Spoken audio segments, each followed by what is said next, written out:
Hi guys, good evening. 28 June 2020 total Hindu news analysis చూద్దామండి. తర్వాత ఏ పేజీలో ఏ లిస్ట్ ఇవ్వడం జరిగింది అనేది, తర్వాత ఈ యొక్క ఆర్టికల్ లిస్ట్ అవుట్ కూడా ఇచ్చాను ఇన్ డీటెయిల్గా, ఒకసారి చెక్ చేయండి. ఇక మనం ఫస్ట్ ఆర్టికల్ వచ్చేసి when the Indian ocean ancient climate patterns return. అంటే మనకు పురాతన కాలంలో ఇంతకుముందు ఏదంటే ఒక 19,000-20,000 సంవత్సరాల క్రితం మన భారతదేశం లాంటి మన భారతదేశంలో ఇప్పుడున్న పరిస్థితులు ఏవైతే ఉన్నాయో, అంటే ఈ యొక్క ఎల్నినో కానీ, ఈ యొక్క పసిఫిక్ క్లౌడ్ సంబంధించి ఈ యొక్క ఎల్నినో వాటి వల్ల మనం ఆల్రెడీ ఈ యొక్క ఎల్నినో గురించి మనం చూసాం.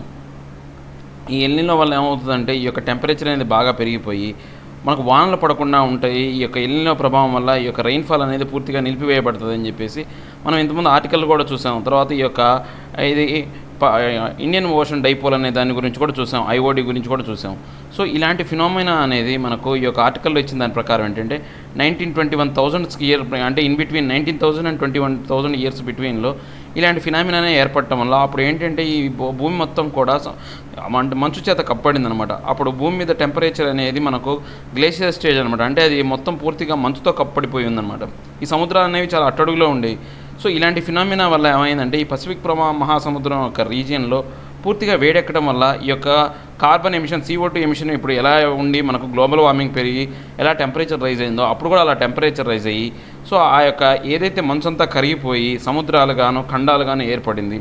సో ఇప్పుడు అలాంటి ఫినామినా అనేది జరుగుతుందన్నమాట. సో ఇలాంటి ఫినామినా మొత్తం జరిగితే కనుక ఇప్పుడు 2050కి ఈ యొక్క ఫినామినా రావచ్చు అనే ఒక అంచనా ఉంది. సో ఈ యొక్క ఇప్పుడున్న క్లైమేట్ కండిషన్స్ వల్ల కొంతవరకు మన రికవరీ అవ్వడం వల్ల ఈ ఫినామినా 2100వ సంవత్సరానికి వచ్చే అవకాశం ఉందన్నారు.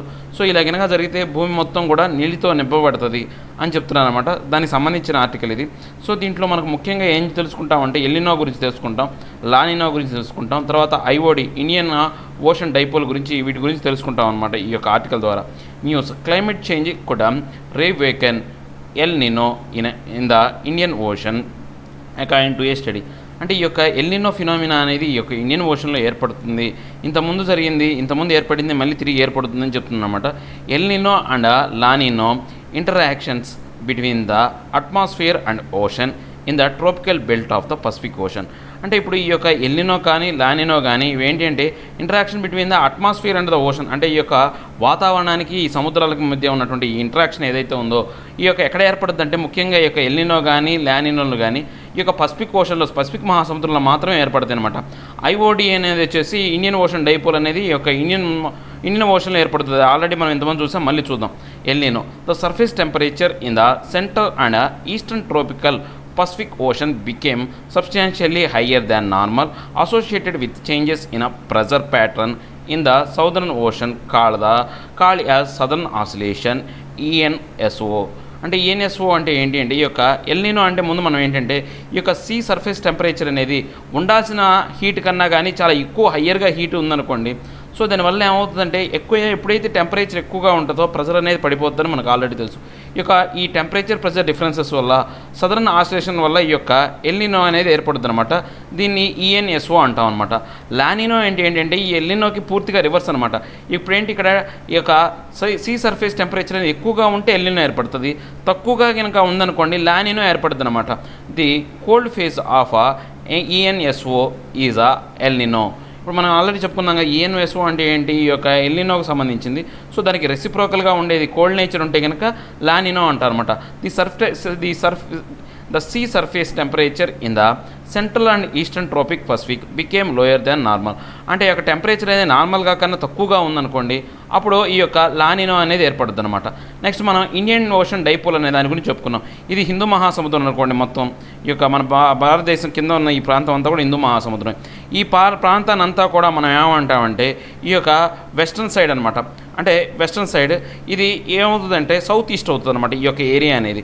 సో ఈ టెంపరేచర్ డిఫరెన్స్ అనేది ఎప్పుడైతే ఉంటుందో వీటి మధ్య ఈ యొక్క రెండు బాక్సెస్లో ఉన్నటువంటి ఈ టెంపరేచర్ డిఫరెన్స్ అనేది ఎప్పుడైతే ఏర్పడుతుందో మనకు ఇండియన్ ఓషన్ డైపోల్ అనేది ఏర్పడుతుందని ఆల్రెడీ చదువుకున్నాం అనమాట. Difference in sea surface temperature between the tropical western Indian ocean. ఈ యొక్క వెస్టర్న్ ఇండియన్ ఓషన్, ఇది వెస్టర్న్ ఇండియన్ ఓషన్ అంటే సో ఇది ఒక వెస్టర్న్ ఇండియన్ ఓషన్కి తర్వాత area in the Arabian sea and tropical southern Indian ocean south of the Indonesian eastern pole involves the oscillations. So ఈ యొక్క ఏదైతే ఈ యొక్క సౌదర్న్ సైడ్లో ఉన్నటువంటి ఇండోనేషియా పరివాహ ప్రాంతంలో ఉన్నటువంటి ఈ యొక్క ఏదైతే ఈ యొక్క ఇండియన్ ఓషన్ ఉందో ఈ రెండింటి మధ్య యొక్క డిఫరెన్స్ వల్ల మనకు ఇండియన్ ఓషన్ డైపోల్ అనేది ఏర్పడుతుంది అనమాట. పాజిటివ్ ఫేజ్ అంటే దీంట్లో పాజిటివ్ ఫేజ్, నెగిటివ్ ఫేజ్ అనేది రెండు రకాల ఫేజెస్ ఉంటాయి అనమాట. Western pole is a warmer and eastern pole is cooler. Drought in the Indonesia region but heavy rainfall in India. ఇప్పుడు ఏమంటే పాజిటివ్ ఏంటంటే ఈ యొక్క వెస్ట్రన్ సైడ్ అంటే ఇటువైపు ఈ యొక్క ఆఫ్రికా ఖండానికి దగ్గరగా ఉన్న ఈ ప్రాంతం అంతా కూడా ఎట్లా ఉండాలా, వామర్గా ఉండాలి. ఈ యొక్క రీజియన్ ఏదైతే ఇండోనేషియా రీజియన్ అనేది బాగా కూలర్గా ఉందనుకోండి, అప్పుడు మన భారతదేశంలో ఏంటంటే బాగా వర్షపాతం నమోదవుతుంది, ఇండోనేషియాలోనేమో వర్షపాతం నమోదవుతుందన్నమాట. అక్కడ ఎడారి కరువు ప్రాంతం ఏర్పడుతుంది అనమాట. నెగిటివ్ ఫేజ్ వచ్చేసి ఈస్టర్న్ పోల్ అనేది ఈజ్ వార్మర్ అంటే ఈ యొక్క ఇండోనేషియా దగ్గర ఉన్న ప్రాంతం అనేది వేరేగా ఉందనుకోండి, ఇక్కడ వెస్ట్రన్ సైడ్లో ఉన్న యొక్క వాటర్ అనేది ఇండియన్ ఓషన్ అనేది హీట్ అయిందనుకోండి, అప్పుడు ఏమవుతుంది మనకు ఈ యొక్క పాజిటివ్ అన్ని నెగిటివ్ అనమాట. అప్పుడు మనకు భారతదేశంలో వానలు పడవు, ఈ యొక్క ఇండోనేషియా పరివాహక ప్రాంతాల్లో బాగా ఎక్కువగా వానలు పడతాయి అనమాట. అంతే కదా, ఇక్కడ కూల్ ఉందనుకోండి ప్రెజర్ అనేది ఎక్కువగా ఉంటుంది. సో ఎప్పుడైతే ప్రెజర్ ట్రాన్స్మిట్ అవుతుందో ఒక చోట నుంచి ఒక చోట ప్రెజర్ అనేది ట్రాన్స్మిట్ అవ్వడం వల్ల మనకి ఈ వర్షపాతం పడుతుందని ఆల్రెడీ ఇంతకుముందు చెప్పుకున్నాం మనం. So brings warmer water and greater precipitation in eastern near equatorial IO region. So ఈ యొక్క వార్మర్ వాటర్ ఏం చేస్తుందంటే గ్రేటర్ ప్రెసిపిటేషన్ అంటే ఆర్ద్రత అనే దాన్ని ఏర్పాటు చేసి ఈ యొక్క ఈస్టర్న్ ఏరియాలో నియర్ ఈక్వేటర్లో ఈ యొక్క ఐఓ రీజియన్లో బాగా వానలు పడే విధంగా చూస్తుంది అనమాట. Next study predicts El Nino like events in Indian Ocean in the near future. అంటే ఇప్పుడు ఈ యొక్క ఎల్నినో లాంటి ఈ యొక్క ఏదైతే అంశం ఏదైతే ఉందో ఇది పసిఫిక్ మహాసముద్రంలో ఏర్పడే ఎల్నినో అనేది రాబోయే కాలంలో ఇండియన్ ఓషన్లో కూడా ఇలాంటి పరిణామాలు అంటే ఈ యొక్క పర్యవసానాలు ఇలాంటి పరిణామాలు ఏర్పడే అవకాశం ఉందని చెప్తున్నాను అనమాట. To pose another surface of uncertainty in rainfall prediction expected to amplify the existing variability seen in a Indian monsoon. అంటే ఇప్పుడు ఈ యొక్క సర్ఫేస్లో ఉన్నటువంటి ఈ యొక్క అన్సర్టనిటీ అంటే ఈ యొక్క టెంపరేచర్ డిఫరెన్సెస్ కావచ్చు, అన్సర్టనిటీ అనేది కావచ్చు, ఈ యొక్క రెయిన్ఫాల్ గురించి మనం చెప్పొచ్చు అనమాట. ఈ యొక్క వాతావరణంలో కావచ్చు, ఈ సముద్రాల మీద ఉన్నటువంటి ఈ యొక్క టెంపరేచర్ అన్సర్టనిటీ అని మనం రెయిన్ఫాల్ పడుతుందా పడదా అనే దాన్ని మనం ప్రిడిక్ట్ చేయొచ్చు అనమాట. సో ఇలాంటి అంశాలు అనేవన్నీ కూడా ఈ యొక్క ఇండియన్ మాన్సూన్ గురించి మనకు తెలియజేసే అంశాలు అనమాట. This long term change in forced by increasing GHG emission. So ఇప్పుడు ఇలాంటి మార్పులు అనేవి అంటే ఇప్పుడు ఎప్పుడు కూడా సర్వసాధారణంగా ఉండే మార్పులు ఏవి, కానీ వీటిలో తీవ్రంగా నెగిటివ్ సైడ్ కానీ పాజిటివ్ సైడ్ కానీ మార్పులు అనేవి ఎప్పుడు ఏర్పడతాయి అంటే గ్రీన్ హౌస్ గ్యాసెస్ అనేవి ఎప్పుడైతే ఎమిషన్ ఎక్కువగా జరుగుతుందో ఆటోమేటిక్గా ఇలాంటి ఫేజెస్ అనేవి ఏర్పడతాయి అనమాట. అంటే రెసిప్రోకల్ ఫేజెస్ అనమాట. ఇప్పుడున్న నార్మల్ పరిస్థితులు కాకుండా అబ్నార్మల్ సిచ్యువేషన్ అనేది ఏర్పడుతుంది అనమాట. Indian ocean exhibited the altered state in the climate interval nearly 21,000 years before present in the last glacial maximum. అంటే ఇలాంటి విధానం అనేది ఇండియన్ ఓషన్ అనేది ఇలాంటి ఎల్నినో లాంటి అంటే విపరీత పరిస్థితులు అనేవి 21,000 సంవత్సరాల క్రితం మన యొక్క ఇండియన్ ఓషన్లో ఏర్పడిందనమాట. అంటే లాస్ట్ గ్లేషియల్ మ్యాక్సిమం అంటే గ్లేషియల్ మ్యాక్సిమం అంటే అప్పుడు మంచుతో కట్టబడినటువంటి అది ఆ యొక్క పరిణామాల్లో లాస్ట్ స్టేజ్లో ఏర్పడిందనమాట. At this period, the continental ice sheets reached their maximum total mass in the last ice age. The temperature near Earth's surface in a unglaciated region was around 5 degrees centigrade. Global sea level was 125 meter below the modern level. అప్పుడు ఆ time పీరియడ్లో ఎలా అయిందంటే ఆ ice sheets అనేవి maximum అంటే continental ice sheets అనేవి maximum Maslow ఉన్నాయన్నమాట.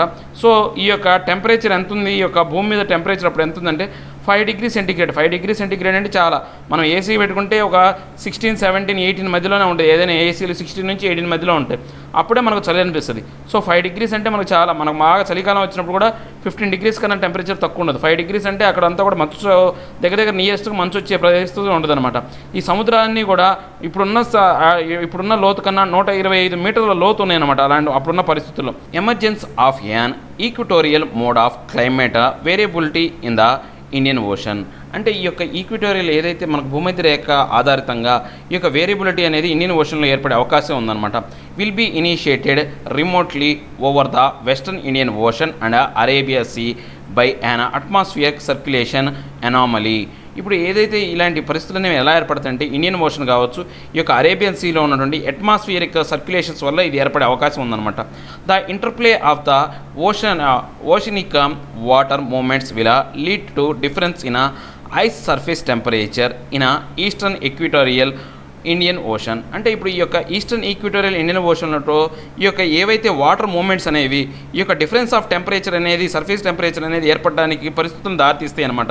ఎందుకని ఈ చల్లటి ప్రాంతాల్లో ఉన్నటువంటి ఈ యొక్క ఏదైతే సముద్ర జలాలు అనేవి వేడి ప్రాంతాల్లోకి వెళ్ళడం వల్ల ఆ టెంపరేచర్ డిఫరెన్స్ అనేది ఏర్పడుతుంది అనమాట. మనం ఆల్రెడీ ఈ యొక్క ఇండియన్ ఓషన్ డైపోల్లో కూడా చూసింది అదే. ఈ యొక్క అట్మాస్ఫియర్ అనేది చెప్పుకున్నాం, ఇక్కడ ఏంటంటే డైరెక్ట్గా వాటర్ గురించి మాట్లాడుతున్నాం అనమాట. Climatological warming of EEIO in the late boreal summer. అంటే ఇప్పుడు ఇలాంటి క్లైమటాలజికల్ వార్మింగ్ అనేది ఈ యొక్క ఎట్లా ఈస్టర్న్ ఈక్వటోరియల్ ఇండియన్ ఓషన్ అనేది మనం బోరియల్ సమ్మర్ రీజియన్ టైంలో చూసామన్నమాట. This long term change in Indian Ocean is forced by the increasing GHG. అంటే ఈ యొక్క గ్రీన్ హౌస్ ఎమిషన్ అనేది ఎక్కువగా ఎమిట్ అవడం వల్ల ఆ గ్యాసెస్ యొక్క పరిణామాల వల్ల ఇలాంటి పరిస్థితి అనేది ఏర్పడింది అన్నమాట. నెక్స్ట్ అంశం గురించి అంటే ఈ టాపిక్లో ఈ ఆర్టికల్లో ఉంటుంది నెక్స్ట్ అంశం ఏంటంటే ఫోరామినిఫెరా అనేది ఏ మైక్రోస్కోపిక జూ ప్లాంక్టన్. ఇది మైక్రోస్కోపిక్ అంటే చిన్న చిన్న యొక్క ఈ జంతువుకు సంబంధించినటువంటి కణజాలం అనమాట. By studying it's shells researchers concluded about the L Nino like phenomena in the Indian Ocean in the past. So దీన్ని ఏదైతే ఈ యొక్క ఫోరామినిఫెరా అనే యొక్క దాన్ని స్టడీ చేయడం వల్ల ఈ రీసెర్చర్స్ ఏం చెప్పారంటే ఎల్నినో లాంటి విధానం అనేది ఇంతకుముందు కూడా సంభవించిందని వాళ్ళు చెప్పారనమాట. Creates calcium carbide CaCO3 shells to protect themselves while making. They incorporate oxygen from the ocean shells containing 16O and 18O isotopes of oxygen. Researchers arrived at the ocean temperature at the time of the shell's creation. అంటే ఇప్పుడు వీళ్ళు ఏంటి అంటే ఈ యొక్క calcium carbonate ద్వారా CaCO3 shells ద్వారా ఈ ప్రొటెక్షన్ కోసం అంటే ఇప్పుడు అలాంటి ఎల్నినో లాంటివి సంభవించినప్పుడు అక్కడ జీవ కణజాలం అనేది వాటిని ప్రొటెక్ట్ చేసుకోవడం కోసం అక్కడ ఉన్న వాతావరణానికి ఈ యొక్క ఆక్సిజన్ ఏదైతే ఉందో ఈ యొక్క ఐసోటోప్స్ అంటే 16O కావచ్చు 18O ఐసోటోప్స్ అనేవి ఏర్పడినాయి అనమాట. సో వాటి నుంచి ప్రొటెక్షన్ కోసం ఈ యొక్క షెల్స్ అనేవి ఈ యొక్క CaCO3ని ఏర్పాటు చేసుకున్నాయి అనమాట. సో దీన్ని స్టడీ చేయడం వల్ల అప్పుడు ఈ యొక్క ఓషన్ టెంపరేచర్లో డిఫరెన్స్ వచ్చేసి ఈ షెల్ క్రియేషన్ అనేది ఏర్పాటు జరిగిందని చెప్పేసి ఈ యొక్క రీసెర్చర్స్ చెప్పారనమాట. ఇక మనం నెక్స్ట్ ఆర్టికల్ చూస్తే కనుక RBI extends borrowing time for banks. అంటే ఇప్పుడు ఈ యొక్క ఆర్బీఐ ఏం చేసిందంటే బ్యాంకులకు అప్పు తీసుకునే యొక్క సమయాన్ని అనేది దాన్ని పెంచిందనమాట. ఏంటి ఈ యొక్క అంటే ఇప్పుడు ఎప్పుడైనా సరే మనం అప్పులు అనేవి ఈ యొక్క కొంతకాలం అనేది ఇవ్వడం జరుగుతుంది అనమాట. RBI repo rate reverse repo rate అనేది మనం చెప్పుకున్నాం. రెపో రేట్ అంటే ఏంటి అంటే ఆర్బీఐ ఏం చేస్తుందంటే తన దగ్గర ఉన్న మూలధనాన్ని నార్మల్గా బ్యాంకులకు అప్పిస్తుంది అనమాట. అప్పిస్తే వాళ్ళ దగ్గర నుంచి వడ్డీ వసూలు చేస్తుంది, దాన్ని రెపో రేట్ అంటాం అనమాట. ఒక్కోసారి ఏంటంటే బ్యాంకుల దగ్గర ఎక్కువగా ఫండ్స్ ఉంటాయి అనమాట. వాళ్ళు ఏం చేస్తారంటే ఆర్బీఐకి అప్పిస్తారు. ఆర్బీఐ ఇచ్చినప్పుడు ఆర్బీఐ వాళ్ళకి వడ్డీలు పే చేస్తుంది. దాన్ని ఏమంటామంటే రివర్స్ రెపో రేట్ అంటాం అనమాట. సో ఇలాంటి బారోయింగ్స్ అనేవి సర్వసాధారణంగా జరుగుతూ ఉంటాయి అనమాట. సో ఈ యొక్క బారోయింగ్ టైమ్స్ అనేది ఈ యొక్క బ్యాంకుల యొక్క టైం అనేది పెంచారనమాట. దానికి సంబంధించిన ఆర్టికల్ అనమాట. Credit and monetary policy of RBI. అంటే ఈ యొక్క ఆ మానిటరీ పాలసీ ఏంటి, ఈ యొక్క ఆర్థికంగా ఈ యొక్క వెసులుబాటు కలిగించడం కోసం కొన్ని పాలసీస్ మానిటరీ పాలసీస్ అనేది ఆర్బీఐ తీసుకొస్తుంది అనమాట. It is the policy by which the desire level of money flow and it's demand is regulated. అంటే ఇప్పుడు ఈ యొక్క ఏంటి అంటే ఈ యొక్క విధానం ద్వారా వీళ్ళు ఏం చేస్తారంటే మనీ ఫ్లోని డిమాండ్ని రెగ్యులేట్ చేస్తారనమాట. అంటే ఈ యొక్క మనీ అనేది చలామణిలోకి తీసుకురావడానికి ఈ యొక్క బారోయింగ్స్ ద్వారానే వీళ్ళు ఇలా తీసుకొస్తారు.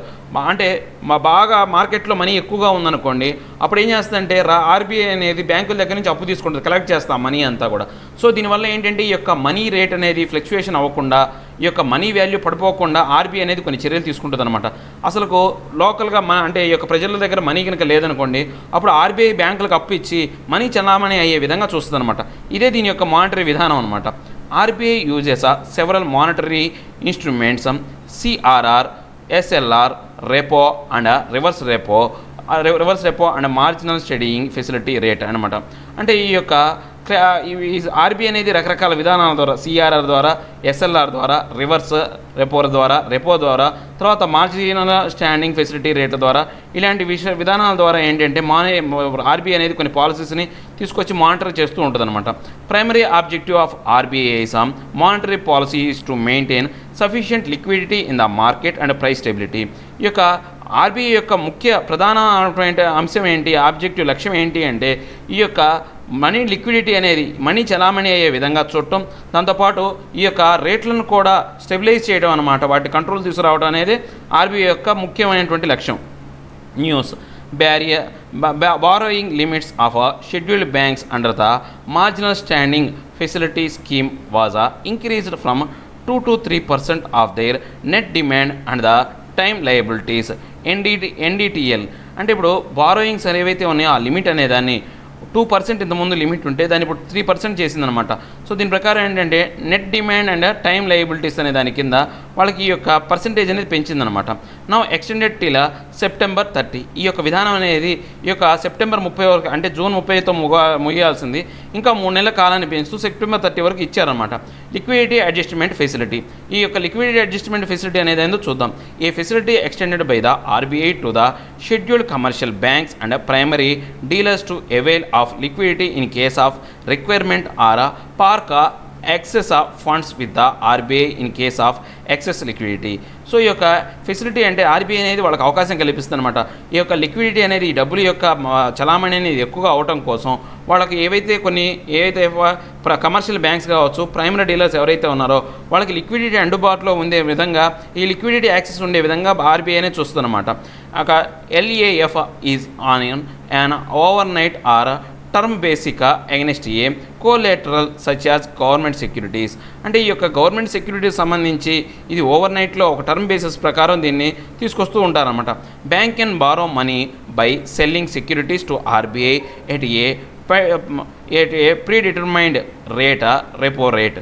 అంటే ఇప్పుడు బ్యాంక్స్ ఏం చేస్తాయంటే ఇప్పుడు ఆర్బీఐ అనేది వీళ్ళకి ఊరికి అప్పులు ఇవ్వదు. వాళ్ళ దగ్గర కొన్ని సెక్యూరిటీస్ ఉంటాయి అనమాట. ఇప్పుడు మనకు వాళ్ళ దగ్గర లోన్స్ తీసుకున్న వాళ్ళు కావచ్చు, లేకపోతే పెద్ద పెద్ద ఇండస్ట్రీకి సంబంధించి లోన్స్ తీసుకొచ్చి కొన్ని సెక్యూరిటీ బాండ్స్ ఏవైతే ఉంటాయో ఆ బాండ్స్ అన్నీ కూడా వీళ్ళు ఆర్బీఐ దగ్గర కుదవబెట్టి రెపో రేట్ రూపంలో వడ్డీ ఇస్తూ వాళ్ళ దగ్గర నుంచి అప్పులు తీసుకుంటారనమాట. Banks are permitted to borrow only a certain percentage of limit of its net demand and time liabilities. అంటే ఇప్పుడు బ్యాంకులు కూడా ఇష్టసారంగా ఎంత పడితే అంత తీసుకోవడానికి అవకాశం లేదనమాట.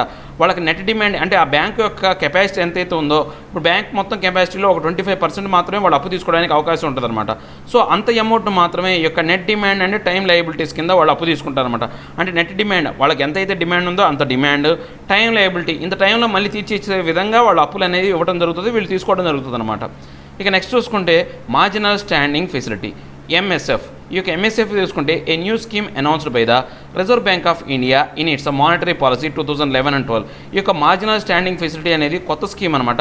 ఇది 2011-12లో మానిటరీ పాలసీ కింద ఆర్బీఐ తీసుకొచ్చిందనమాట. It is a penal rate at which banks can borrow money from RBI over and above LAF window fixed above the repo rate. అంటే ఇప్పుడు ఏంటి అంటే వీళ్ళు ఆల్రెడీ ఇప్పుడు మనం డిస్కస్ చేసుకుంటుంటే NDTL ద్వారా ఈ యొక్క లిక్విడిటీ అడ్జస్ట్మెంట్ ఫెసిలిటీ ద్వారా వీళ్ళు బారోయింగ్స్ తీసుకుంటారు. అంతకన్నా ఎక్కువ కనుక అవసరమైందనుకోండి ఈ యొక్క మార్జినల్ స్టాండింగ్ ఫెసిలిటీ కింద వాళ్ళకి ఇంకొంత అప్పు అనేది ఇవ్వడం జరుగుతుంది అనమాట. ఈ అప్పుకి ఇచ్చే కట్టే వడ్డీ అనేది ఈ యొక్క రెపో రేట్ ఎంత ఉంటుందో దానికన్నా ఫిక్స్డ్ అబోవ్ అనమాట. రెపో రేట్ కన్నా ఈ వడ్డీ రేట్ అనేది చాలా ఎక్కువగా ఉంటుంది అనమాట. Banks can borrow funds by pledging government securities within the limit of the SLR. అంటే ఇప్పుడు ఏదైతే వాళ్ళ దగ్గర ఈ యొక్క బాండ్స్ కావచ్చు, లేకపోతే ఈ యొక్క గవర్నమెంట్ సెక్యూరిటీస్ ఏవైతే ఉన్నాయో ఆ సెక్యూరిటీస్ అన్నీ కూడా వాళ్ళు అక్కడ పెట్టి ఈ యొక్క క్యాష్ రిజర్వ్ రేషియో CRR ఒకటి క్యాష్ రిజర్వ్ రేషియో ఉంటుంది. నెక్స్ట్ SLR అంటే స్టాట్యూటరీ లిక్విడిటీ రేషియో అనమాట. ఈ లిక్విడిటీ రేషియో కింద ఏంటంటే వాళ్ళు కుదవబెట్టి వీళ్ళు డబ్బులు అప్పు తీసుకుంటారనమాట. నెక్స్ట్ స్టాట్యూటరీ లిక్విడిటీ రేషియో అంటే SLR అంటే ఏందో చూద్దాం. An amount fixed by the RBI as a percentage of total deposits of the bank, which has to be maintained with itself in cash, gold or other form such as treasury bills. అంటే ఇప్పుడు ఈ యొక్క amount అనేది ఏదైతే ఉందో deposit రూపంలో బ్యాంకులు అనేవి అమౌంట్ అనేవి తీసుకుంటాయి, ఈ యొక్క ప్రజల దగ్గర నుంచి తీసుకుంటాయి అనమాట. సో ఇంత సర్టెన్ అమౌంట్ అనేది ఒక పర్సంటేజ్ ఆఫ్ అమౌంట్ అనేది వాళ్ళ దగ్గర మెయింటైన్ చేయాలి. బ్యాంక్స్ అనేవి వాళ్ళు మెయింటైన్ చేయాలి. క్యాష్ రూపంలో గాను, గోల్డ్ రూపంలో గాను, లేకపోతే ట్రెజరీ బిల్ రూపంలో గాను వాళ్ళు మెయింటైన్ చేయాలన్నమాట. దాన్ని ఏమంటారంటే మనం SLR అంటాం అనమాట. Traditionally SLR was between 25 to 40% of the banks total demand and time liabilities. అంటే మామూలుగా SLR అనేది ఈ యొక్క స్టాట్యూటరీ లిక్విడిటీ రేషియో అనేది ఎంత ఉంటుందంటే మ్యాక్సిమం ఆ బ్యాంకులో మొత్తంలో 25 నుంచి 45 మధ్యలో ఉంటుంది అనమాట. అంటే బ్యాంక్ యొక్క వాల్యూని బట్టి 25% నుంచి 40% మధ్యలో ఉంటుంది అనమాట. సో ఎట్లా ఉంటుంది టోటల్ డిమాండ్ వాళ్ళకున్న డిమాండ్ టైమ్ లయబిలిటీస్ ప్రకారం అంత పర్సంటేజ్ అమౌంట్ అనేది వాళ్ళు securities అన్నిగా పెట్టుకుంటారనమాట. amendment of Banking Regulation Act 1949 in 2007 removed the 25% floor. ఎప్పుడైతే ఈ యొక్క 1949 సంబంధించినటువంటి amendment of banking regulatory act కింద ఈ యొక్క 2007లో ఏం చేశారంటే ఈ 25% ఫ్లోర్ అనే దాన్ని తీసేశారనమాట.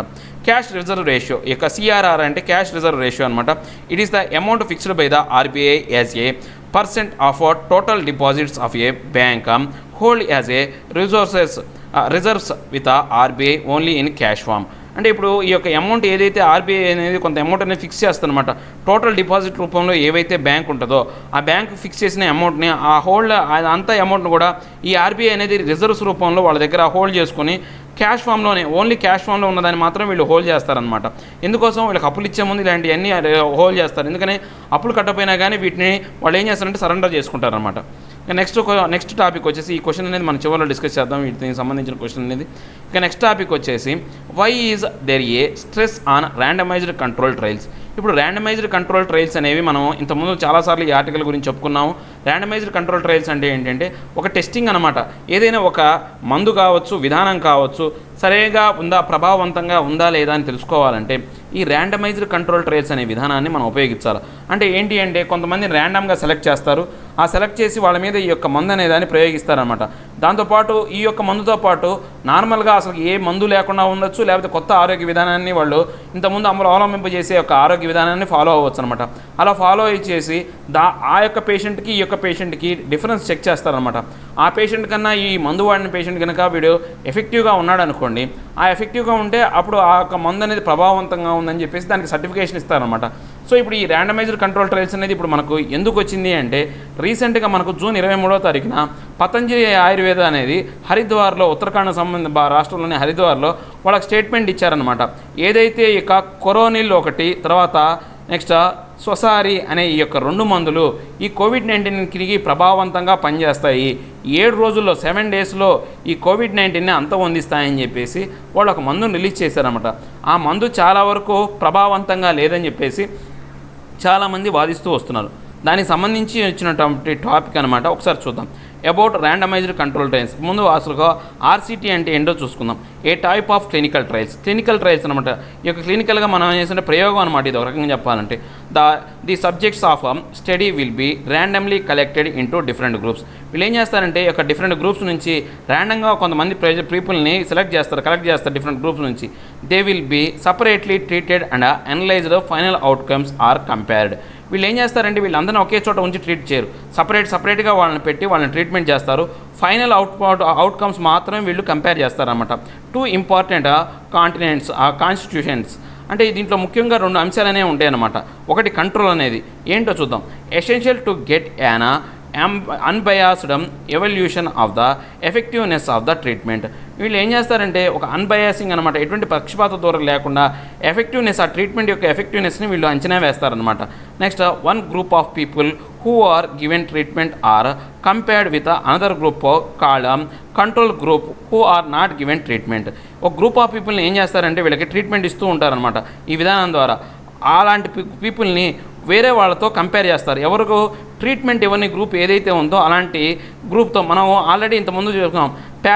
ప్లాసిబో అని చెప్పి ప్లాసిబో PLACEBO అని చెప్పేసి ఒక విధానం అని చెప్పాం. అంటే ఈ యొక్క ఏమి మందు ఉండదు దాంట్లో, ఓన్లీ వాళ్ళకి పంచదార గుళికలు లాంటివి వాళ్ళు ఇస్తారన్నమాట. అంటే పేషెంట్కి చూడటానికి ఏమో వాళ్ళు ఏదో మాతలు ఇస్తున్నట్టు ఉంటుంది, ప్లాసిబో అంటాం అనమాట దాన్ని. సో దాంట్లో ఎటువంటి మందు ఉండదు, జస్ట్ ఈ యొక్క పంచదార గుళికలు కానీ లేకపోతే సంథింగ్ ఏదో ఉంటుందే తప్పితే ఒక పంచదార బిళ్ళలు లాంటివి ఉంటాయి, దాన్ని ప్లాసిబో అంటాం అనమాట. అంటే దాంట్లో ఎటువంటి ప్రభావం ఉండదు. ఆ మందులు వాళ్ళకి ఇస్తారన్నమాట.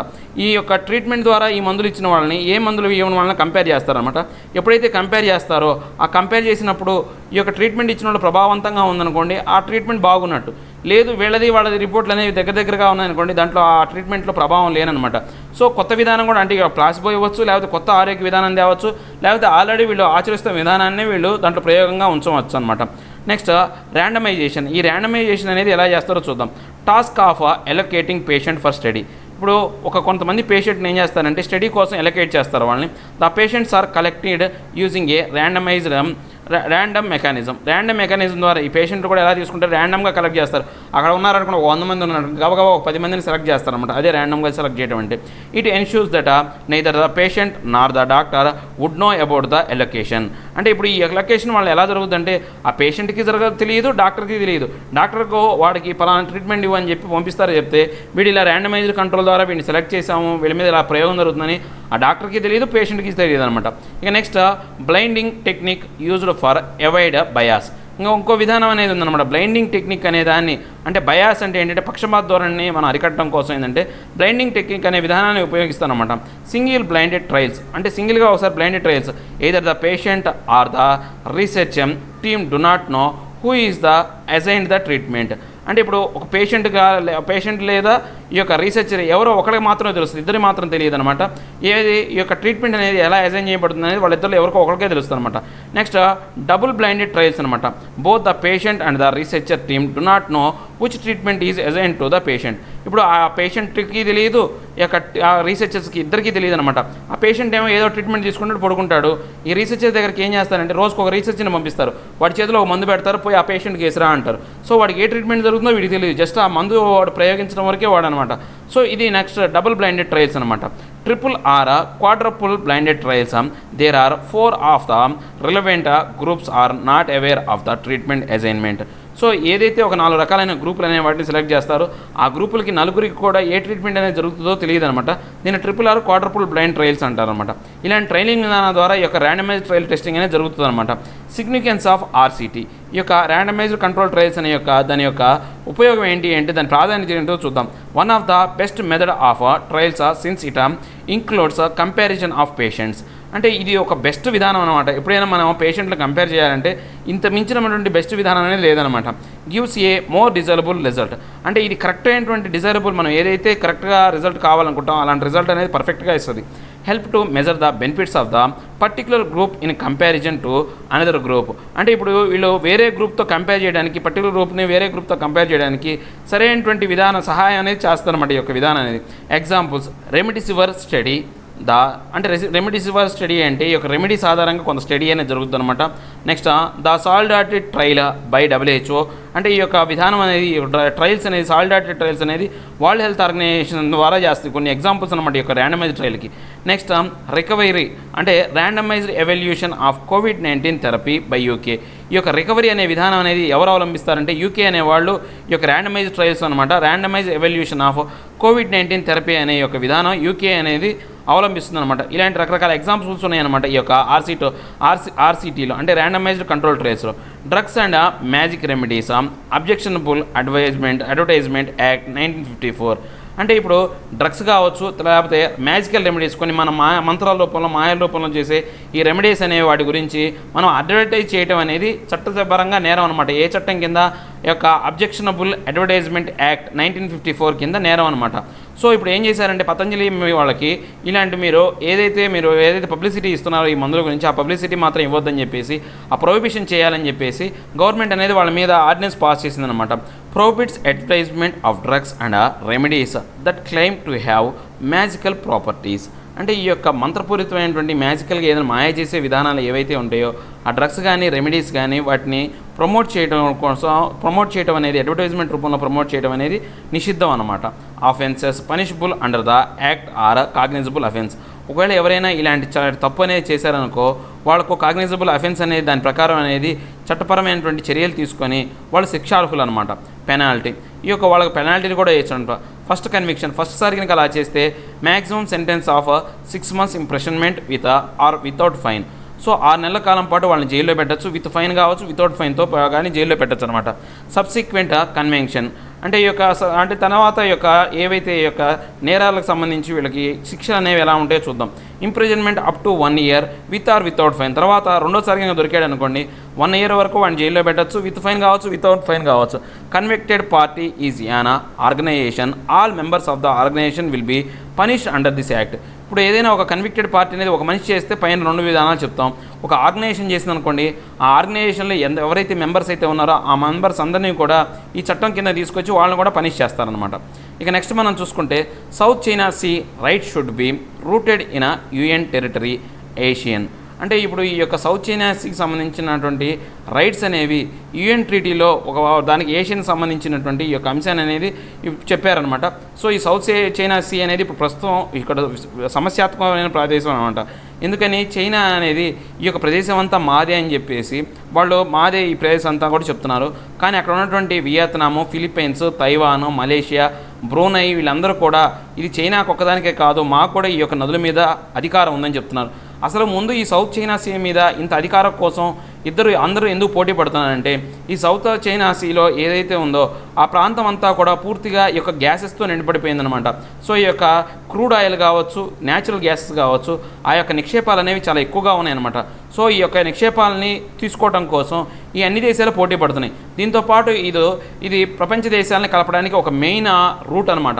అంటే 40% ఆఫ్ ద ఈ యొక్క వాటర్ వేవ్ల యొక్క ట్రాఫిక్ అనేది ఈ రూట్ గుండానే పోతుంది. సో దీని మీద ఎవరైతే పట్టు సాధిస్తారో దాదాపుగా 40% ప్రపంచాన్ని కంట్రోల్ చేసే అవకాశం ఉంటుందన్నమాట. సో దానికి సంబంధించి ఈ యొక్క సౌత్ చైనా సీ అనేది ఎప్పుడూ వివాదాస్పదంగా మారిందనమాట. దానికి సంబంధించిన ఆర్టికల్ ఒకసారి చూద్దాం. China, Vietnam, the Philippines, Taiwan, Malaysia and Brunei have competing claims in their region. ఇప్పుడు చైనా కావచ్చు, వియత్నాం కావచ్చు, బ్రూనై, తర్వాత ఫిలిప్పైన్స్, తైవాన్, తర్వాత మలేషియా, ఇవన్నీ కూడా ఆ రీజియన్ మాదే అని చెప్పేసి ఎవరికి వాళ్ళు చెప్పుకుంటున్నారనమాట. China even started island building and naval patrolling in the disputed region. ఇప్పుడు ఇంకా చైనా ఒక అడుగు ముందుకేసి ఈ యొక్క ఐస్లాండ్ చిన్న ఏవైతే యొక్క దీవులు ఏవైతే ఉన్నాయో వాటిని దీవుల్లో నిర్మాణాలు జరుపుతుంది. దాంతోపాటు అక్కడ పెట్రోలింగ్ అనేది జరుపుతుంది అనమాట. తమ యొక్క ఓడగోమ రేవుల ద్వారా పెట్రోలింగ్ అనేది జరుగుతుంది అనమాట. South China Sea dispute is a territorial dispute over the sovereignty of some islands like Spratly, Paracel and Natuna. ఈ యొక్క ఏరియాలో ఏంటంటే స్పాట్లీ, పెరాసిల్, నాతునా అనే కొన్ని చిన్న ఐస్లాండ్స్ ఉన్నాయన్నమాట. సో ఈ యొక్క డిస్ప్యూట్ అనేది ఈ యొక్క టెరిటోరియల్ డిస్ప్యూట్ అనమాట. వీటి యొక్క చిన్న దీవుల మీద ఈ యొక్క సార్వభౌమత్వాన్ని సాధించాలని చెప్పేసి అన్ని దేశాలు పోటీ పడుతున్నాయి అన్నమాట.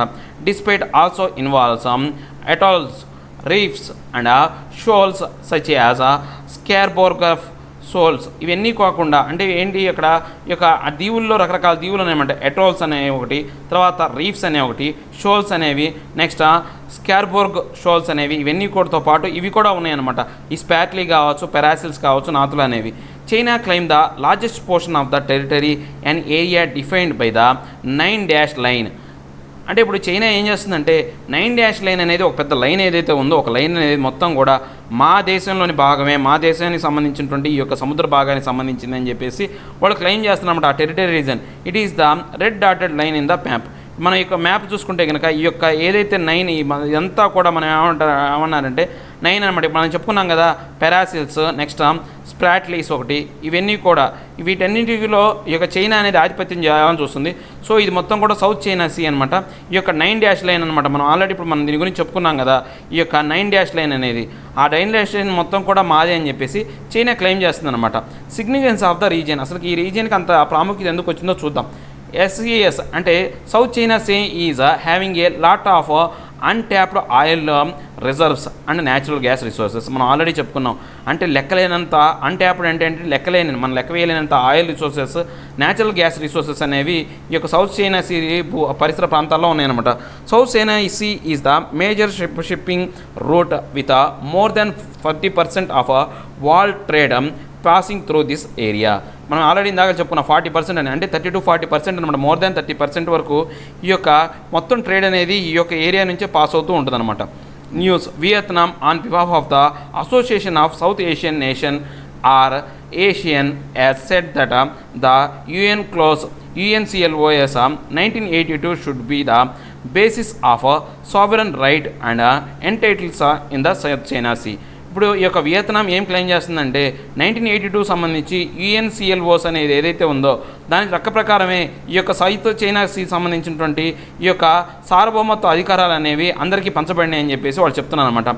United Nation Convention on the law of the sea 1982, అంటే ఇప్పుడు United Nation Convention on the law of the sea 1982 చట్టం కింద ఏవేవి ఉన్నాయో చర్యలు తీసుకున్నారో, అంటే ఏవేవి ఒప్పందాలు జరిగినాయో చూద్దాం.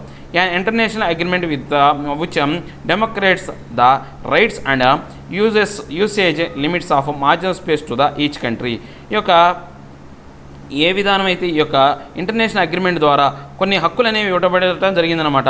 వాటి యొక్క మార్జిన్స్ ఆధారంగా ప్రతి కంట్రీకి ఆ సౌత్ చైనా రీజియన్లో కొంతవరకు వాళ్ళకి ఆధిపత్యం చేసుకోవడానికి కొంత అవకాశం అనేది ఇచ్చారనమాట.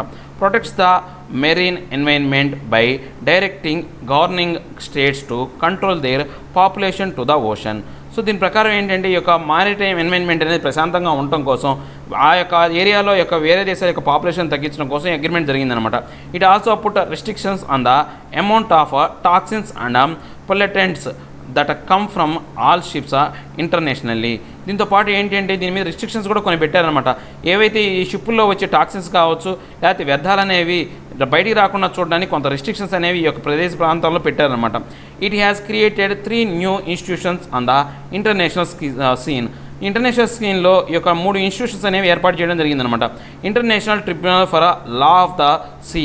దీంట్లో ఏంటంటే ఇంటర్నేషనల్ ట్రిబ్యునల్ అనేది లా ఆఫ్ సీకి సంబంధించి, తర్వాత ఇంటర్నేషనల్ సీబ్డ్ అథారిటీ అనేది, next commission on the limits of the continental shelf. ఈ యొక్క కమిషన్ అనేది ఇండియా బికేమ్ ఏ సిగ్నేచరీ ఇన్ 1982. దీంట్లో భారతదేశం అనేది సంతకం కూడా పెట్టిందనమాట. 1982లో భాగం అయిందనమాట. ఈ యొక్క ఏది సౌత్ చైనా సీకి సంబంధించి ఏషియన్ అగ్రిమెంట్లో ఏదైతే ఉందో భారతదేశం కూడా సంతకం చేసిందనమాట.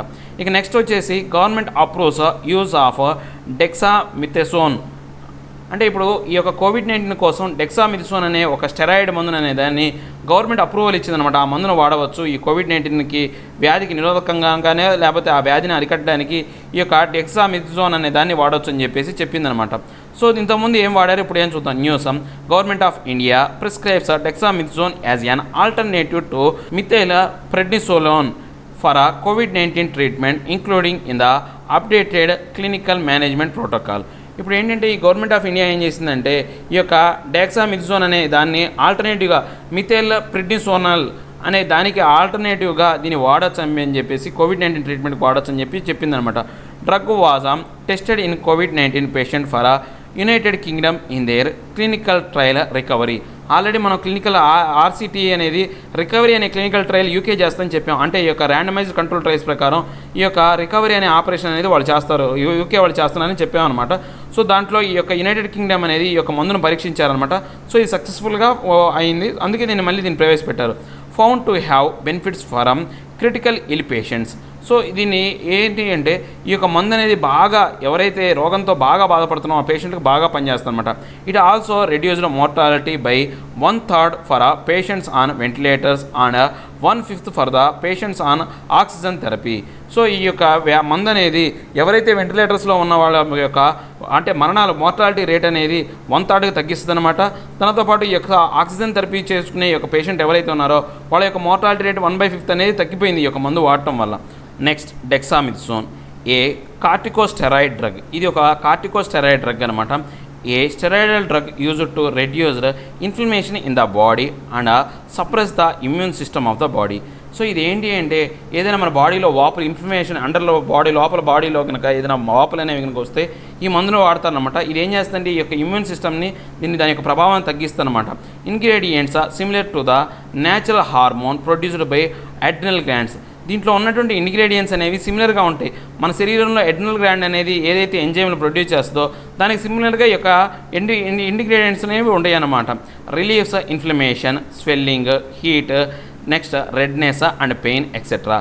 ఇది దేని నుంచి తగ్గిస్తుందంటే ఇన్ఫ్లమేషన్ నుంచి, స్వెల్లింగ్ వాపుల నుంచి, తర్వాత హీట్ వేడి చేయడం నుంచి, తర్వాత రెడ్నెస్ అంటే ఎరుపు బారిపోవటం, పెయిన్ ఇలాంటి వాటి నుంచి ఉపశమనాన్ని కలిగిస్తుంది అనమాట.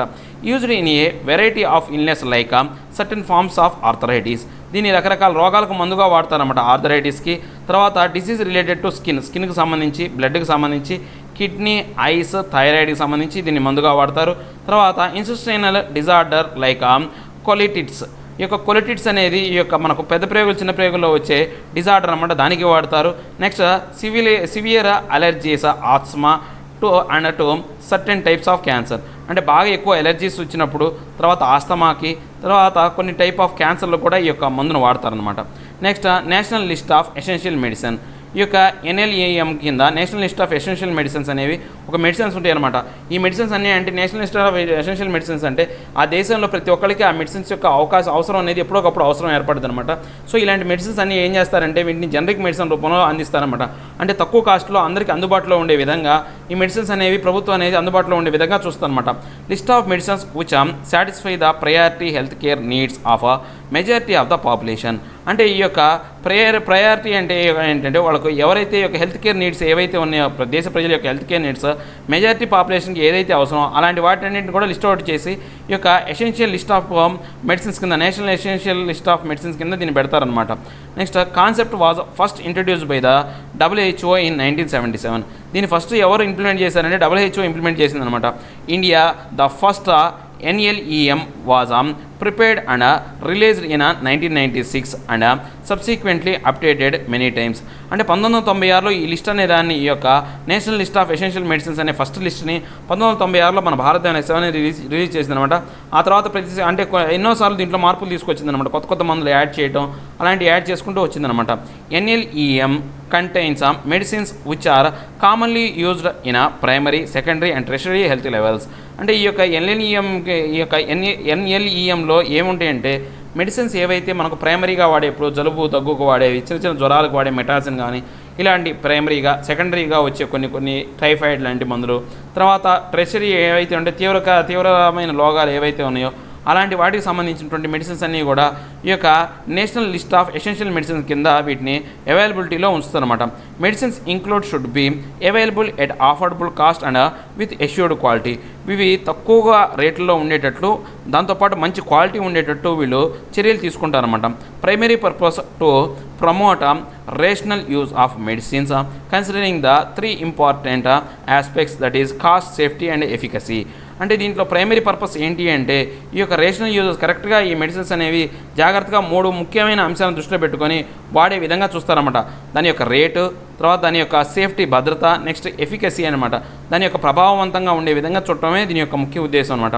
Promote some prescription of generic medicine. So వీళ్ళు ఏంటంటే దీంట్లో జనరిక్ మెడిసిన్ అనే దాన్ని ఇవ్వడం అనేది జరుగుతుంది అనమాట. జనరిక్ మెడిసిన్ అంటే మనకు తెలిసిందే కదా, తక్కువ కాస్ట్లో మెడిసిన్ అనేది దొరుకుతుంది. ఎందుకంటే ఒక మెడిసిన్ని ఏదైనా ఒక కంపెనీ కనుక్కుందనుకోండి, ఆ కంపెనీకి ఒక 20 ఏళ్ళు మాత్రమే ఆ మెడిసిన్ మీద సర్వ హక్కులు ఉంటాయి అనమాట. ఆ కంపెనీ అనేది ఒక 20 ఏళ్ళు మాత్రమే ఆ మెడిసిన్ని తనొక్కతే తయారు చేయగలదు. ఆ 20 ఏళ్ళ తర్వాత ఏంటంటే దాని మీద లిమిట్ తీసేస్తారు. సో ప్రతి కంపెనీ ఆ మెడిసిన్ తయారు చేయొచ్చు. సో ఆ ఒక్క కంపెనీ తయారు చేసుకునేటప్పుడు దాని ఇష్టం వచ్చిన రేటు పెడుతుంది. ఇప్పుడు ప్రతి ఒక్కళ్ళు ఆ మందుని తయారు చేశారనుకోండి, అప్పుడు అంత కాస్ట్ ఉండదు కదా, తగ్గిపోద్ది. వాటిని జనరిక్ మెడిసిన్స్ అంటాం అనమాట. List prepared by the ministry of health and family welfare. So ఈ యొక్క లిస్ట్ ఎవరు ప్రిపేర్ చేస్తారంటే ministry of health and family welfare యొక్క ఆధ్వర్యంలో ఈ లిస్ట్ అనేది ప్రిపేర్ చేయడం జరుగుతుంది అనమాట. To ensure quality health care system by assuring availability of safe and efficacious medicine. So ఈ యొక్క క్వాలిటీ హెల్త్ కేర్ సిస్టమ్ ద్వారా వీళ్ళకి సేఫ్గాను తర్వాత ఎఫిషియస్ మెడిసిన్ అనేది అవైలబిలిటీలో ఉండే విధంగా చూస్తారనమాట. Department of pharmaceuticals, ministry of chemical and fertilisers rely on the NLEM for price fluctuation of drugs. అంటే ఇప్పుడు ఎప్పుడైతే ఈ యొక్క ministry of health and family welfare వాళ్ళు లిస్ట్ అనేది తయారు చేసిన తర్వాత దాని మీద యొక్క ప్రైస్ సంబంధించి ఆ డ్రగ్స్ సంబంధించినటువంటి ఏవైతే దాని గురించి నిర్ణయాలు అనేవి ఈ department of pharmaceutical, ministry of chemical and fertiliser rely on the ఈ యొక్క లిస్ట్ మీద ఆధారపడి దాని యొక్క రేట్లు అనేవి వీళ్ళు నిర్ధారిస్తారనమాట. సో ఫస్ట్ మాత్రం నిర్ధారించేది మాత్రం ministry of health and family welfare వాళ్ళే, ఆ తర్వాతే వీళ్ళు. ఓకే, ఇక మనం దీంట్లో ఉన్నటువంటి ప్రాక్టీస్ క్వశ్చన్స్ అనేది ఒకసారి చూద్దాం.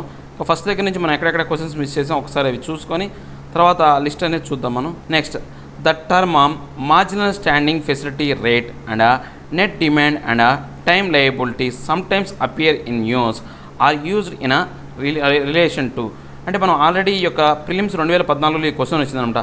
మార్జినల్ స్టాండింగ్ ఫెసిలిటీ రేట్ అనేది, తర్వాత నెట్ డిమాండ్, టైమ్ లయబిలిటీస్, ఇవన్నీ మనం కొన్ని న్యూస్ల్లో ఈ యొక్క పదాలు అనేవి వాడుతూ ఉన్నారు, వింటూ ఉన్నాము. అవి ఏ న్యూస్కి సంబంధించి విన్నామంటే బ్యాంకింగ్ ఆపరేషన్ సంబంధించి అనమాట. First betting consider the following pairs 38 parallel North Korea, next Dampier Hodges line India, next 9 dash line China. ఈ యొక్క 3 అనేది మనం గిన చూస్తే కనుక ఈ యొక్క ఆల్రెడీ 9th డాష్ లైన్ అనేది మనం ఇందాక ఆర్టికల్లో డిస్కస్ చేసాం, ఇది చైనాలోనే ఉంది. ఈ యొక్క 38 ప్యారలల్ లైన్ కింద ఈ యొక్క సౌత్ కొరియా నార్త్ కొరియాను 2 భాగాలుగా ఈ కొరియన్ వార్లో విడగొట్టారనమాట. తర్వాత ఇక డాంపియర్ హోర్జ్ లైన్ అనేది ఇండియాలోనే ఉందన్నమాట. దీనికి సంబంధించి మనం ఈ యొక్క చూద్దాం అంశాలు. ఈ యొక్క నార్త్ కొరియా సౌత్ కొరియాని ఈ యొక్క ఏ లైన్ ఏదైతే ఉందో దీన్ని 38 ప్యారలల్ లైన్ అంటాం. సో ఈ యొక్క 38 ప్యారలల్ లైన్ ద్వారా దీన్ని విడగొట్టడం జరిగింది. సో ఇది కరెక్ట్ ఆప్షనే. సో ఇవన్నీ 3 కరెక్ట్ ఆప్షన్లే కాబట్టి ఈ యొక్క which of the pairing given above is or correctly matched అంటే 1, 2 and 3 అనేది రైట్ ఆన్సర్ అనమాట. ఇప్పుడు మనకు ఈ యొక్క ఏదైతే డాంపియర్ హోర్జ్ లైన్ అనేది ఈ యొక్క ఏర్పాటు చేయడం జరిగిందనమాట. ఈ యొక్క డాంపియర్ హోర్జ్ లైన్ అనేది మనం చూసుకుంటే కనుక ఇది బంగ్లాదేశ్కి బెంగాల్కి మధ్య ఉన్నటువంటి ఒక లైన్. ఈ లైన్ ఈ రెడ్ కలర్లో ఉన్నటువంటి ఈ లైన్ అంతా కూడా డాంపియర్ హోర్జ్ లైన్ అనేది ఇవ్వడం జరిగిందనమాట. సో అప్పుడు ఏంటి అంటే బ్రిటిష్ వారి కాలంలో అక్కడ ఉన్నటువంటి జమీందారులు ఎవరైతే ఉన్నారో ఆ జమీందారులు అరణ్య ప్రాంతాల్లోకి చొచ్చుకుపోయి ఈ యొక్క ట్యాక్సులు కట్టకుండా ఉండడం కోసం, ఈ యొక్క ఆంగ్లేయులు ట్యాక్సులు కట్టకుండా ఉండడం కోసం ఆ ప్రదేశాలన్నీ ఆక్రమించుకోవడం జరుగుతుందన్నమాట. సో అప్పుడు ఏంటి అంటే అక్కడ సర్వేయర్ అతనేమో హోర్జ్ అనమాట. సో ఆ యొక్క సర్వేయర్కి సంబంధించి ఆ సూపర్వైజర్ ఎవరైతే ఉన్నారో డాంపర్ అనమాట. వీళ్ళిద్దరు కలిసి ఒక లైన్ అనేది డ్రా చేయడం జరిగింది ఈ యొక్క ఏరియాలో. సో దాన్ని డాంపియర్ హోర్జ్ లైన్ అని చెప్పేసి మనం చెప్పాము. ఇది మన భారతదేశంలోనే ఉంది. సో ఇక నెక్స్ట్ క్వశ్చన్ కనుక చూసుకుంటే consider the following statement regarding the monetary instruments of RBI. RBI సంబంధించినటువంటి మానిటరీ ఇన్స్ట్రుమెంట్స్ ఏవైతే ఉన్నాయో వాటి గురించి కొన్ని యొక్క ఫాలోయింగ్ స్టేట్మెంట్స్ ఉంటుందన్నారు. Under liquidity adjustment facility LAF, bank could borrow money from RBI by selling securities to repo rate. ఈ యొక్క లిక్విడిటీ అడ్జస్ట్మెంట్ ఫెసిలిటీ కింద ఆర్బీఐకి బ్యాంకులు ఏం చేస్తాయంటే వాళ్ళ దగ్గర ఉన్న సెక్యూరిటీస్ని కొన్నిటిని అమ్మి రిపో రేట్ రూపంలో వాళ్ళకు వడ్డీ కడుతూ అప్పులు అనేవి తీసుకుంటాయి. ఇది కరెక్ట్ స్టేట్మెంటే. Marginal standing facility MSF is the penal rate above repo rate at which banks can borrow money from RBI over and above the LFL withdraw. ఈ LFL విత్డ్రా కన్నా ఈ యొక్క MSF విత్డ్రా అనేది ఎక్కువగా రెపో రేట్ అనేది ఎక్కువగా ఉంటుంది. So RBI దగ్గర నుంచి అప్పు తీసుకునే విధానం ఉంటుంది. ఇది కూడా కరెక్టే. 2 ఆప్షన్లు కరెక్టే. మనం ఆల్రెడీ దీన్ని చదువుకున్నాం. ఈ యొక్క మార్జినల్ స్టాండింగ్ ఫెసిలిటీ అని చెప్పేసి దీన్ని 2011-12లో దీన్ని చట్టం తీసుకురావడం జరిగిందని చెప్పేసి కొత్త విధానం తీసుకొచ్చారని చెప్పేసి మనం ఆల్రెడీ చూసాం అనమాట. Which statement given above is or incorrect అన్నాడు. 2 కరెక్టే కాబట్టి ఇన్కరెక్ట్ అంటే నెయిదర్ 1 nor 2. ఇక నెక్స్ట్ క్వశ్చన్ మనం కనుక చూస్తే కనుక the Spratly, Paracel and Natuna islands often seen in the news located in South China Sea. Already మనం ఇందాక సౌత్ చైనా సీలో మనం చూసుకున్నాం. ఇవన్నీ చూసాం. ఈ యొక్క అన్నీ కూడా ఈ సౌత్ చైనా సీలోనే ఉన్నాయన్నమాట. ఇవన్నీ కూడా సో ఇవి సౌత్ చైనా సీలో ఉన్నాయన్నమాట. నెక్స్ట్ మన క్వశ్చన్ చూసుకుంటే consider the following statement with reference to the national list of essential medicine NLEM కింద మనం చూసుకుంటే the list contains only the medicine which are used in primary health care. కానీ primary health కేరే కాదు, primary, secondary, tertiary 3 రకాలు చెప్పుకున్నాం. So ఈ యొక్క ఆప్షన్ అనేది wrong. The primary purpose to promote rational use of medicine consisting of cost, safety and efficacy. ఇది కరెక్టే. దీని ఎందుకు ప్రైమరీ పర్పస్ ఏంది అంటే కాస్ట్, సేఫ్టీ, ఎఫికసీ అనే 3 అంశాలు దృష్టిలో పెట్టుకొని దీన్ని ఇలా లిస్ట్ అవుట్ చేయడం జరిగిందనమాట. ఇది కరెక్టే. It is prepared by department of pharmaceutical ministry of chemical and fertilisers. So ఇది కాదు. మినిస్ట్రీ ఆఫ్ మనం హెల్త్ అండ్ ఫ్యామిలీ వెల్ఫేర్ వాళ్ళు చూస్తారు. ఆ తర్వాత ఆ కాస్ట్కు సంబంధించి మాత్రమే వీళ్ళు ఈ యొక్క విధానాన్ని చెక్ చేస్తారు. కానీ దీన్ని ప్రిపేర్ చేసేది ఎవరంటే ministry of health and family welfare వాళ్ళు ప్రిపేర్ చేస్తారు. So which of the following statement is or above correct అన్నాడు కాబట్టి ఓన్లీ 2 అనేది మనకు కరెక్ట్ అవుతుంది. ఇక నెక్స్ట్ మనం చూసుకుంటే ప్రీవియస్ క్వశ్చన్ చూసుకుంటే విత్ రిఫరెన్స్ టు ద 2017లో వచ్చినటువంటి క్వశ్చన్ అనమాట. With reference to the Indian ocean dipole some time mentioned in the news while forecasting Indian monsoon which of the following statement is or correct. IOD phenomena is characterized by a difference in sea surface temperature between tropical western Indian Ocean and tropical eastern Pacific Ocean. ఈ statement wrong. Tropical eastern Indian ocean ఒకటి, south eastern ఇది eastern అయితే కనుక next మనకు చూస్తే కనుక ఈ యొక్క సౌత్ వెస్ట్ సంబంధించి ఈ యొక్క ఈస్టర్న్ అయితే సౌత్ ఈస్ట్కి సంబంధించి ఉంటుందన్నమాట. అంటే 2 కూడా ఈ యొక్క ఇండియన్ ఓషన్ సంబంధించినటువంటి ఓషన్లో టెంపరేచర్ డిఫరెన్సే కానీ పసిఫిక్ ఓషన్ దీంట్లో సంబంధం లేదు. అందుకే దీన్ని IOD అన్నమాట. ఇండియన్ ఓషన్ డైపోల్లో పసిఫిక్ ఓషన్ ఎందుకు వస్తుంది? సో ఈ స్టేట్మెంట్ అనేది wrong. An IOD phenomena can influence an El Niño impact on monsoon.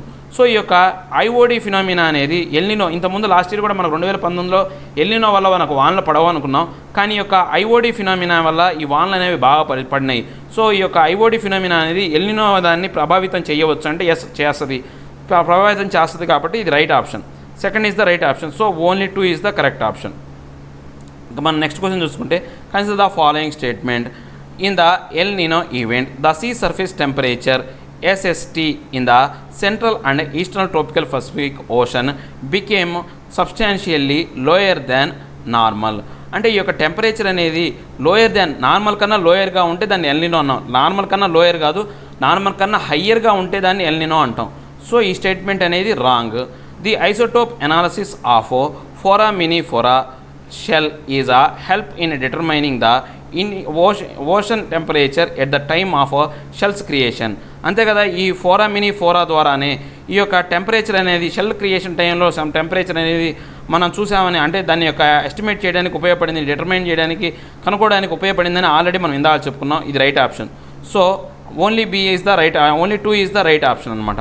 So ఇక మన నెక్స్ట్ క్వశ్చన్ కనుక చూసుకుంటే, the world is a peril due to the spread of COVID-19 pandemic and many private companies are claiming to have developed medicine to cure the disease.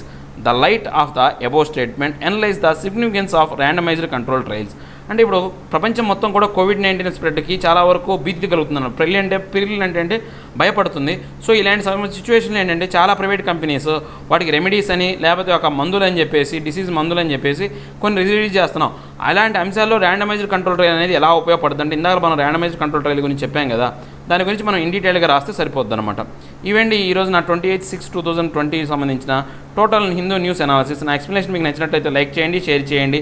మీరు ఏదైనా చెప్పాలి అనుకుంటే కింద comment రూపంలో తెలియజేయండి. ఇంకా సబ్స్క్రైబ్ అవ్వని వాళ్ళు ఎవరైనా ఉంటే సబ్స్క్రైబ్ అవ్వండి. Thank you very much.